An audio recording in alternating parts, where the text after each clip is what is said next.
विद्यार्थी मित्रांनो, Lalwani school of मॅथमॅटिक्समध्ये मी तुमचं पुन्हा एकदा सहर्ष स्वागत करतो. Chapter number 3 circle, problem set 3, question number 9.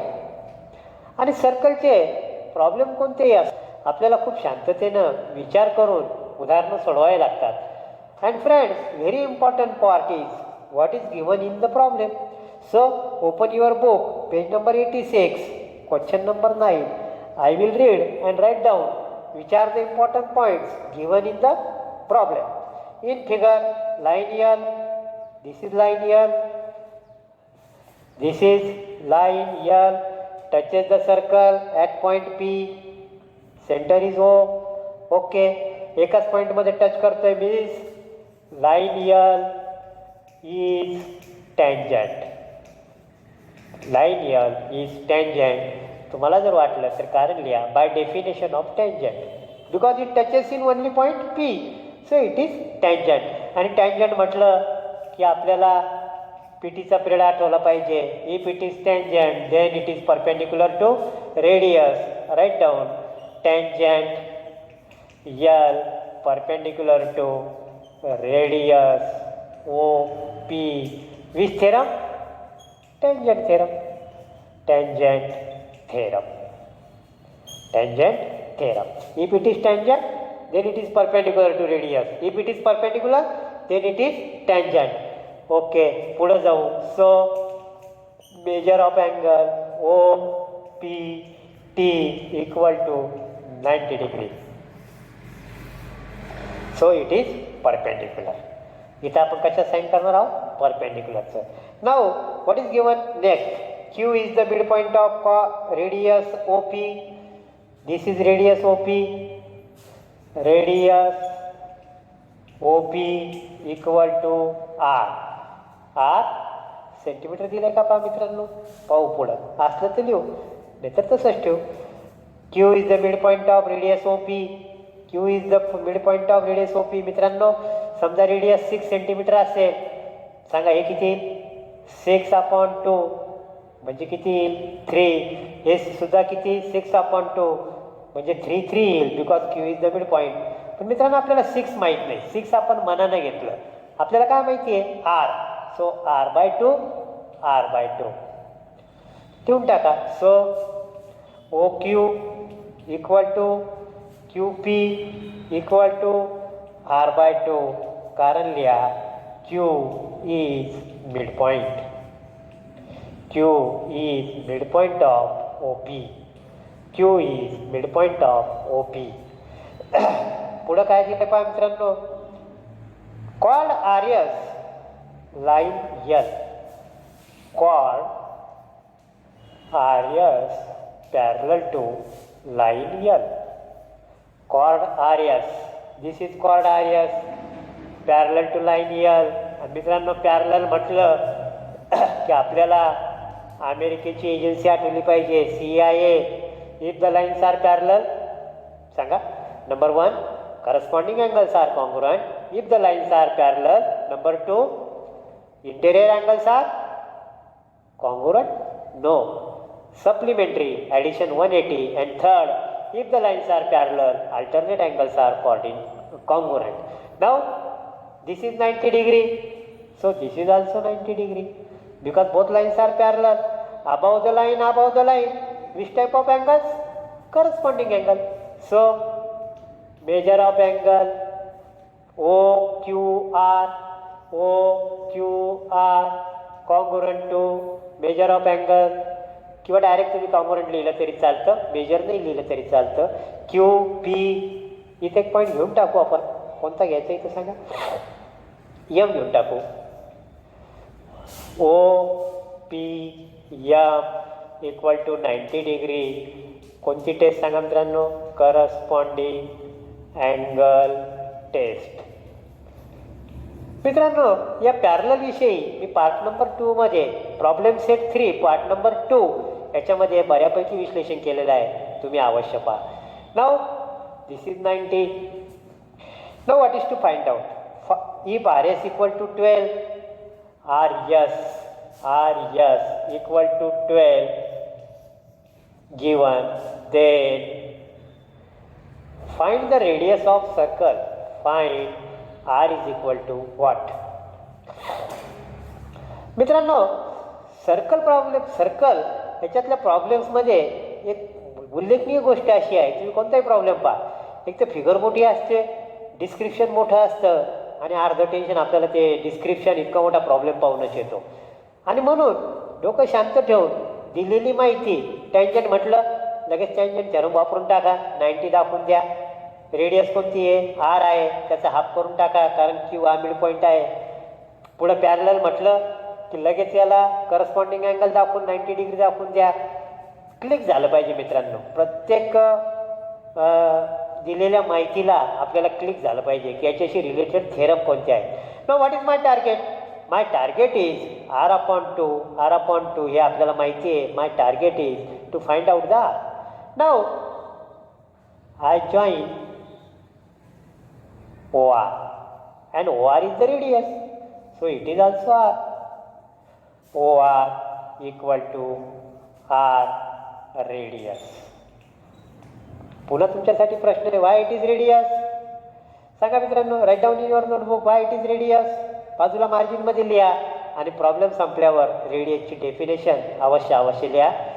Now this is R bye 2. 90 आला म्हणजे कोणता थेरम तयार झाला, राईट अँगल ट्रायंगल तयार झाला. राईट अँगल ट्रायंगल तयार झालं की आपल्याला चॅप्टर नंबर 2 पायथागोरस थेरम, आपला हा शेजारी आहे आणि तो आपल्याला मदतीसाठी नेहमीच तयार आहे. आणि मी तुम्हाला नेहमी सांगतो की पायथागोरस एका पायावर तयार आहे. त्याची अट एक आहे की तुम्ही राईट अँगल ट्रायंगल दाखवला की मी लगेच पळत येतो. Which is hypotenuse, O R. This is the hypotenuse, this is the one side, R upon 2, this is the other side. मित्रांनो, आर माहिती आहे, आर बाय 2 माहिती आहे. मला सांगा आता याचं आर क्यू कसं काढता येईल. आर क्यू काढायचा आहे आणि आर क्यूसाठी काय माहिती दिलेली आहे, R S is equal to 12, R S equal to 12. सांगा आपल्याला आता हे काढायचं आहे. आणि मी मित्रांनो नेहमी सांगतो की व्यवहारामध्ये नेहमीच आपल्याला सांगितलं जातं की भविष्यकाळाकडे पहा, भूतकाळात जास्त लक्ष देऊ नका, भूतकाळात रमू नका. पण मित्रांनो, जॉमेट्री मॅथमध्ये नेहमीच भूतकाळातच पाहावं लागतं. आणि आपल्याला इयत्ता 8वीमध्ये 3 थेरम झाले होते.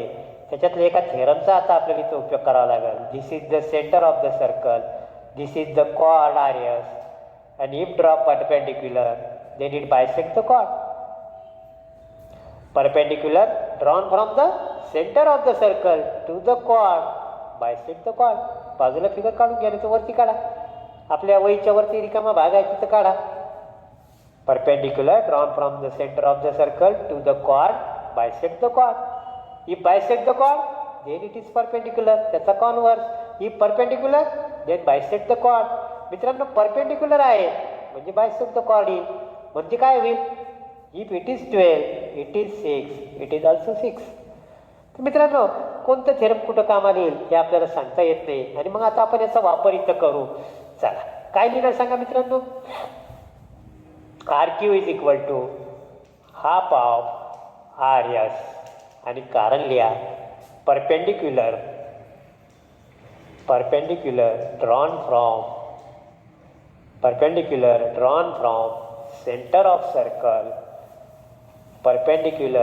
drawn from center of circle, to the chord bisect the chord. आणि तो वैसा आपला कोरा भाग आहे, इथं समरीमध्ये लिहून टाका. This is the O, this is the perpendicular. Okay, चला R Q is equal to half in 12, R Q is equal to 6 centimetre. त्यांनी दिलेलं नाही, आपल्याला देणं बंधनकारक आहे. सेंटीमीटर न लिहिता काय लिहिणार, युनिट. कामच झालं ना मित्रांनो. आर आला, आर बाय 2 आला, 6 आला. पायथागोरसचा थेरम वापरू. Write down in triangle O R Q, measure of angle O Q R equal to किती सांगा मित्रांनो, फिगरमध्ये पाहू. So triangle O R Q is सांगा which type of triangle it is. सांगा इथं सांगा पहिले, what is the value O Q R. Yes, 90 degree. If one angle is 90 degree, which type of triangle it is? triangle ORQ is right RIGHT, right angle triangle. आणि right angle triangle झाला की कोण येतं आपल्या मदतीला जाऊन? By Pythagoras theorem. By Pythagoras theorem. मित्रांनो सांगा पायथागोरस थेरम काय आहे?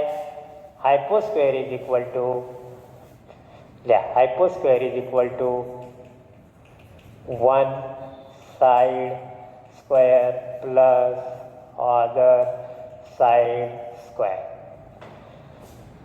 मित्रांनो सर्कल असो किंवा कोणताही प्रॉब्लेम असो मॅथमध्ये 90% पार्ट हा आपल्याला रिव्हिजनमधलाच असतो. आणि म्हणून बेसिक्स ऑफ सर्कल पार्ट 1, 2, 3 पाहायला विसरू नका. तुम्हाला हे सोडवण्यासाठी खूप मदत होईल. Which is hypotenuse? OR square. का बरं हायपोटेनियस? तर तुम्हीच तर सांगितलं का बरं म्हणजे काय? नाही, मी सांगितलं म्हणून नाही. सांगा why it is hypotenuse. Write down in the homework, बाजूला मार्जिनमध्ये लिहा हायपो आणि क्वेश्चन मार्क. याची डेफिनेशन हा व्हिडिओ संपल्यावर अवश्य लिहा. OR square is equal to OQ square plus RQ square. OR, what is the value of OR? R square is equal to R/2 whole bracket square plus RQ square equal to 6 square. मित्रांनो एक थोडक्यात फक्त revise करू. आता तुम्हाला पुढचा problem येणार आहे, ते जास्त सोपं झालं आहे आता काम बरंच. ही टँजंट होती म्हणून हा परपेंडिक्युलर आला 90 डिग्री. RS आणि ही लाईन L पॅरलल होते. हा अबाव द लाईन, हा अबाव द लाईन म्हणजे करस्पॉन्डिंग अँगल आले. हा 90 म्हणून हा सुद्धा 90. Q हा रेडियसचा मिड पॉईंट आहे म्हणून R/2. त्याच्यानंतर RS ही 12 आहे. पण perpendicular drawn from the centre of the circle to the chord bisect the chord म्हणून हे 6 झाले. हा R, हा R/2, हा 6. पायथागोरसचं थेरम वापरलं. मित्रांनो आता सॉल्व करा पटापट. R स्क्वेअर मायनस सांगा R चा square, R square 2 square 4 equal to 6 square 36. मित्रांनो मी याला ट्रान्सफर केलेला आहे. आता पुढे आपल्याला काय करायचं? Cross multiplication. There is no denominator means 1.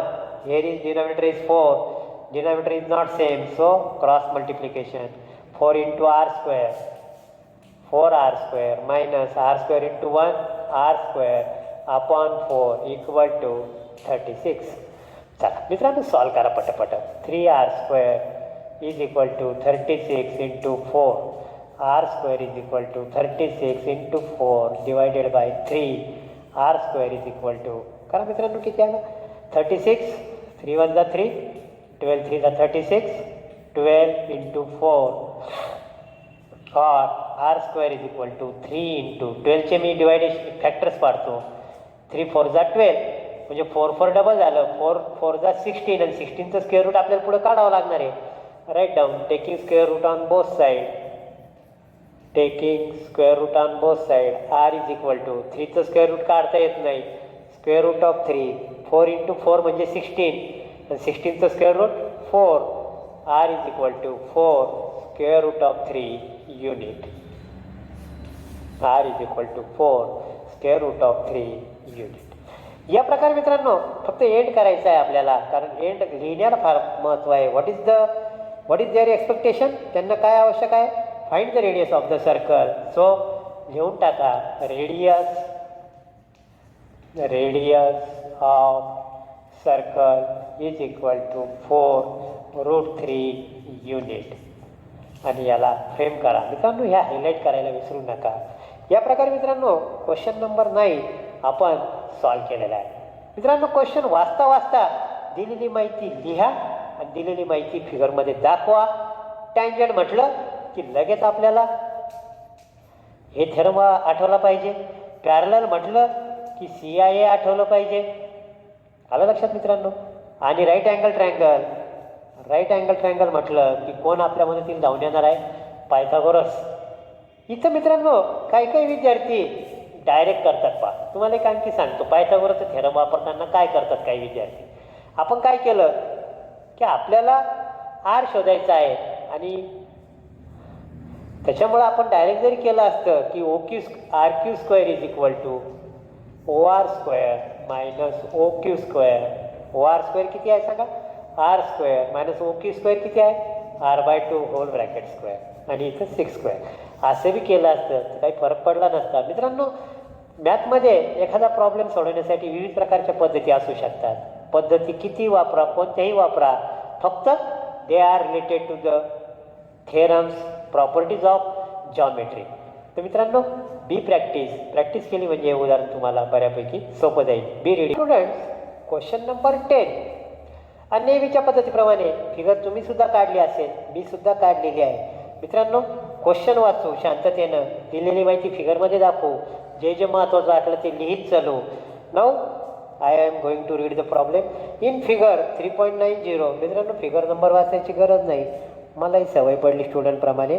Segment A B is a diameter of circle with centre C. This is the diameter. Why it is diameter? Chord passing through the center of the circle is called a diameter. Yeah, AB is diameter. AB equal to diameter is equal to capital D. So CA congruent to CB is equal to D/2 equal to R. Radii of same circle. मित्रांनो आपल्याला माहिती आहे की diameter हा नेहमी रेडियसच्या double असतो आणि radius ही डायमीटरच्या हाफ असते. If radius is 4 then diameter is 8 double 4च्या double 8. If diameter is 8 radius is half of the diameter 4. मित्रांनो इतकी माहिती मी लिहिलेली आहे. नाव पुढं line P Q is a tangent. आला पुन्हा शब्द टँजंट आणि आपल्या खूप परिचयाचा झाला हा टँजंट नेहमीचे तर आपल्या घरी हे टँजंट. चला आपल्याला काही नवीन नाही राहिलं. Line P Q is a tangent. P Q is a tangent with touches the circle at point T. म्हणजे हे जोडायचं.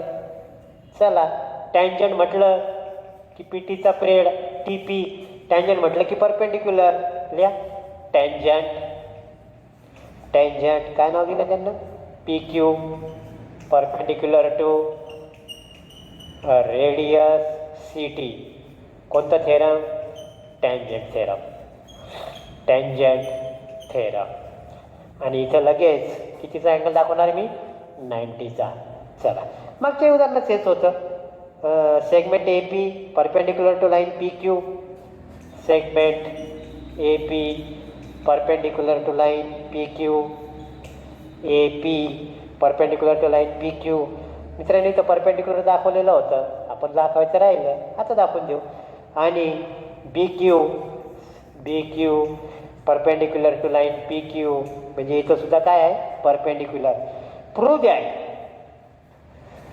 इतकी मोठी तयारी आपल्याला करावी लागलेली आहे आणि आपल्याला काय प्रूव्ह करायचं आहे? To prove C P equal to C Q. C P congruent to C Q हे आपल्याला प्रूव्ह करायचं आहे. चला इथे लिहून टाका गिवन. हे आपल्याला प्रूव्ह करायचं आहे.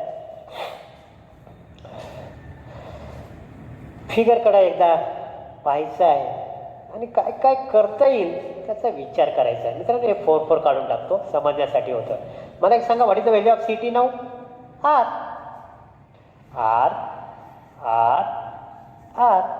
What is the value of C B? Diameter. C P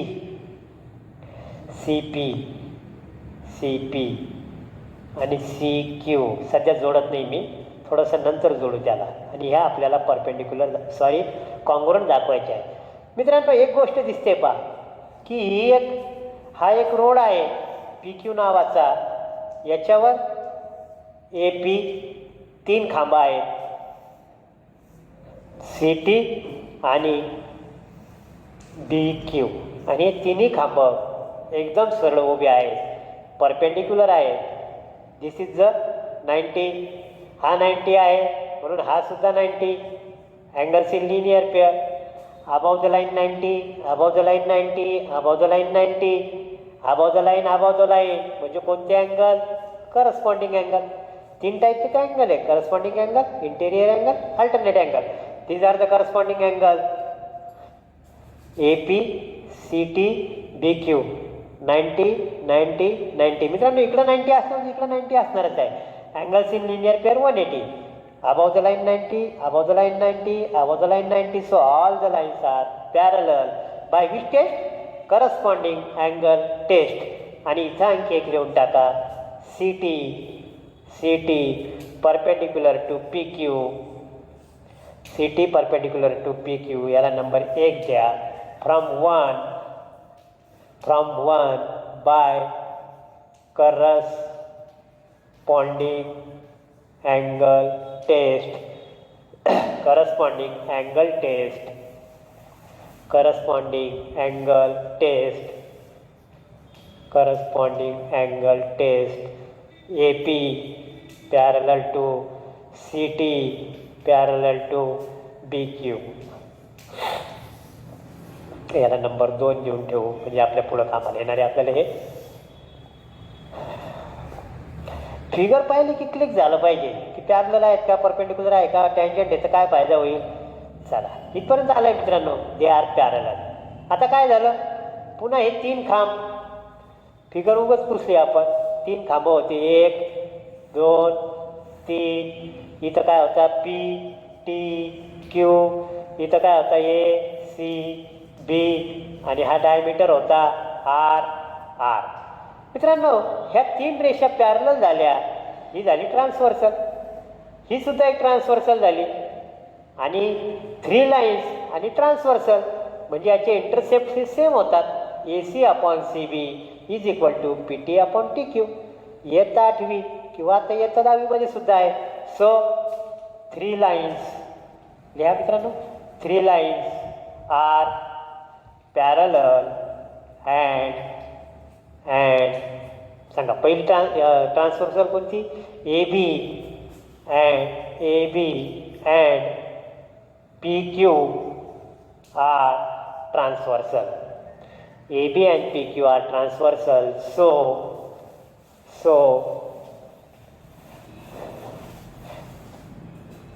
are transversal. So by theorem AC पहिले हे लिहू आपण, PT/TQ is equal to AC/CB. मित्रांनो इयत्ता 8वीमध्ये फिगर तुम्हाला अशी सोपी होती, त्याच्यामुळे पटकन लक्षात येत होतं. कशी फिगर होती मी तुम्हाला 1 मिनिटात काढून दाखवतो. या प्रकारे होती पहा. नंबर 1, नंबर 2, नंबर 3 ही झाली एक ट्रान्सव्हर्सल. 1 2 कोणती बी ट्रान्सव्हर्सल काढा. 3 4 1/2 is equal to 3/4. Intercepts made are equal. चला PT/TQ is equal to AC ची व्हॅल्यू R आहे, CB ची व्हॅल्यू R आहे. R gets cancel, 1/1 cross multiplication केलं की PT equal to TQ. PT equal to TQ means T is the mid point. लिहून टाका इथं, कामाला येईल काहीतरी. T is the mid point. मित्रांनो हा मिड पॉईंट होता ABचा, म्हणून T सुद्धा मिड पॉईंट आला PQचा. नाव आपलं टार्गेट काय मित्रांनो, CP आणि CQ आपल्याला इक्वल दाखवायचे आहे. T मिड पॉईंट आला म्हणजे काय झालं, हे दोन्ही कॉन्ग्रुएंट झाले. हा अँगल आणि हा अँगल कॉन्ग्रुएंट आहेत, 90-90. आणि हा कॉमन साईड आहे म्हणजे साईड अँगल साईड. आणि आपण आता याला जोडू. लिहा जॉईन CP अँड CQ. लिहा जॉईन. याला नंबर 3 द्या. Join CP and CQ. 2 triangle तयार झाले. लिहा इन ट्रायंगल. पहिल्या ट्रायंगलचं नाव लिहा मित्रांनो, CPT अँड ट्रायंगल. सांगा मित्रांनो सेकंड ट्रायंगलचं नाव C. थोडंसं पुसून मी लागलं तर याला पुन्हा लिहितो. याला थोडंसं डार्क करतो. इथे हे काढून टाकतो, इथे हे S काढून टाकतो. हा ट्रायंगल नंबर 2. हा इथं पॉईंट कोणता आहे, T. कोणता पॉईंट आहे, T. आणि T हा काय, mid point. T is the mid point. In triangle CPT and CTQ. PT congruent to TQ from 3. त्याच्यानंतर measure of angle CTP congruent to measure of angle C T Q सांगा. Why 90 degree. Each is right angle. मित्रांनो, दोन triangle कॉंग्रुअंट दाखवायचे म्हटले की आपल्या डोळ्यासमोर इतक्या टेस्ट गेल्या पाहिजे. आणि पाचवी एक टेस्ट आहे, high school test, hypotenuse side test. याच्यातली कोणती टेस्ट आपल्याला वापरता येईल हे पटपट क्लिक झालं पाहिजे मित्रांनो. हे क्लिक होत असेल तरच सर्कल आपल्याला सोपं जाईल. मित्रांनो, साईड आली, अँगल आला. आता C T, C T congruent to C T. Why common side दोन्ही ट्रायंगलमध्ये आहे. ही वॉल, ही भिंत कॉमन आहे. या वर्गात बी आहे, त्या वर्गात बी आहे. ही भिंत कॉमन आहे सी टी. म्हणजे side angle side. So triangle C P T congruent to speed breaker. एकदम सेकंड ट्रायंगलचं नाव लिहायचं आणि मित्रांनो विचार करायचा. T is congruent to T. T किती नंबरला आला? 3 नंबरला. 3 नंबरला टी. चला, पी आणि क्यू एकमेकाला कॉंग्रुअंट येणार आहेत. पी किती नंबरला? 2 नंबरला. हा क्यू आणि तो कोणता आला? C. C P T congruent to C Q T. कोणती टेस्ट सांगा मित्रांनो? कोणती टेस्ट आली? S A S. 2 sides including angle. या मित्रांनो, S A S test. S A S test. मित्रांनो, chapter number 3 triangle class 9 3.1. If 2 triangles are congruent, 6 elements are congruent, 3 sides. आणि त्याला आपण शॉर्टमध्ये लिहित होतो C S S T. Corresponding side of. नाही सर, यस काहीतरी चुकतं आहे. ज्या विद्यार्थ्याचा अभ्यास येते त्यांनी लगेच म्हटलं असं, नाही सर यस काहीतरी चुकतं आहे. यस नाही, सांगा काय? C. Corresponding side of congruent triangle. So C P congruent to C Q corresponding side of congruent triangles. आणि हाच आपला शेवटचा मुक्काम होता, C P congruent to C Q. आणि शेवट लिहून टाका. Hence it is prove that C P congruent to C Q. या प्रकार मित्रांनो दिलेल्या माहितीच्या आधारे माहिती लिहित राहिलो, माहिती दाखवत राहिलो. आणि आपल्याला हे, आपण जर एखाद्या अनोळखी रस्त्यावर गेलो तर आपल्याला तिकडे बोर्ड लावलेले असतात की हा रस्ता कुठं चालला, किती किलोमीटर आहे, कुठं वळायचं, डावीकडं का उजवीकडं, पुढे येणारा स्पॉट कोणता आहे. तसे आपल्याला दिलेले सिग्नल आहे ते. इथं परपेंडिक्युलर आहे म्हणजे पॅरलल झाल्या, पॅरलल झाल्या म्हणजे करस्पॉन्डिंग अँगल आले वगैरे वगैरे. हे आपल्याला दिलेले दिशानिर्देशक आहे. तर मित्रांनो, या प्रकारे विचार करत करत सोडवलं तर इतकं अवघड नाही आहे. मित्रांनो, थोडंसं आणखी एखाद्या मेथडनं आपल्याला हे सोडवता येतं का त्याचा विचार करू. इथपर्यंत आपल्याला करता येतं. P T equal to T Q हे जे आपण केलं तिथपर्यंत काही प्रॉब्लेम नाही. पुढं आपण 2 ट्रायंगल कॉंग्रुअंट दाखवले. याच्याऐवजी काही करता येईल का इथून पुढं या पार्टपासून? याला काही अल्टरनेटिव्ह मेथड आहे का ती आपल्याला पाहायची आहे. मित्रांनो, फिगर काढतो पुन्हा एकदा. This is P, this is T, this is Q, this is perpendicular, this is C, this is A, this is also perpendicular, this is also perpendicular, this is B, this is also perpendicular. मित्रांनो, this 2 sides are congruent. T P T is the mid point. म्हणजे काय झालं मित्रांनो, हा P Q हा थोड्या वेळेपुरता आता मी arrow काढून टाकतो. हा झाला segment. P Q is the segment. आणि सी टी काय झाला त्याचा? Perpendicular bisector. एक तर परपेंडिक्युलर आहे आणि हा काय झाला? बायसेक्टर. Perpendicular bisector. आणि वर्ग 9मध्ये आपण 2 थेरम पाहिले, angle bisector theorem, perpendicular bisector theorem. काय म्हणतं? या परपेंडिक्युलर बायसेक्टरवर तुम्ही कुठंही पॉईंट घ्या, they are equidistant from P and Q end point of perpendicular. म्हणजे आपल्याला काय लिहिता येईल पहा मित्रांनो. पुन्हा तुम्हाला क्लिअर करून सांगतो की इथपर्यंतचा पार्ट हा आपण एकाच मेथडनं सोडू शकतो किंवा सोडू शकलो. पुढच्या पार्टला काय अल्टरनेट मेथड आहे याचा आपण विचार करतोय. दोन्ही लिहू नका. एकदा हे लिहिलं तर हे लिहू नका किंवा हे लिहा. Clear. P T equal to T Q इथं लिहा. Method number 2. मेथड नंबर 2 इथून 3 पासून P T is equal to T Q. T is mid point of P Q and CT perpendicular to PQ. So CT is perpendicular by two equal parts. Midpoint is perpendicular bisector of PQ. So by perpendicular bisector theorem, CP equal to CQ. असं सुद्धा आपल्याला prove करता येईल. टेस्टचा वापर करून prove करता येईल. मित्रांनो, आणखी एक दोन पद्धती आपण डिस्कस करू शकतो, पण त्याच्यामुळे तुमचा गोंधळ होईल म्हणून मी तुम्हाला जास्त पद्धती सांगत नाही. ही एक अल्टरनेट मेथड सांगितली. मित्रांनो, परपेंडिक्युलर बायसेक्टर थेरम खूप मजेशीर आहे आणि हे मजेशीर थेरम 9वीत असताना वर्गात एक मित्रांना आपला प्रश्न दिला की हे दोन भाऊ आहेत, काय आहेत, भाऊ, आणि त्यांना असं मंदिर बांधायचं आहे ते दोघांच्या घरापासून समान अंतरावर पाहिजे. मंदिर बांधायचं आहे आणि कसं पाहिजे ते दोघांच्या घरापासून समान अंतरावर. पी आणि क्यू दोन भाऊ आहे, यांची घरं आहे इथं, त्यांना एक मंदिर बांधायचं आहे. इथं जर बांधलं याला जवळ होतो, हा नाराज होतो. इकडं बांधलं तर याला जवळ होतं. म्हणून असा स्पॉट शोधायचा की ते दोन्ही घरापासून सेम अंतरावर पाहिजे. तर आम्ही काय काढावं लागतं मित्रांनो? Perpendicular bisector. काय काढावं लागतो? Perpendicular bisector. आता तुम्ही ह्या लाईनवर कुठेही पॉईंट घ्या, इथं इथं इथं इथं इथं इथं, हे मंदिराचा स्पॉट झाला दोन्ही घरापासून समान अंतरावर.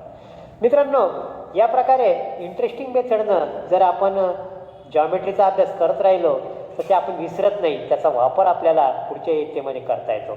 Now in this way students we completed question number 10. Now be ready for question number 11.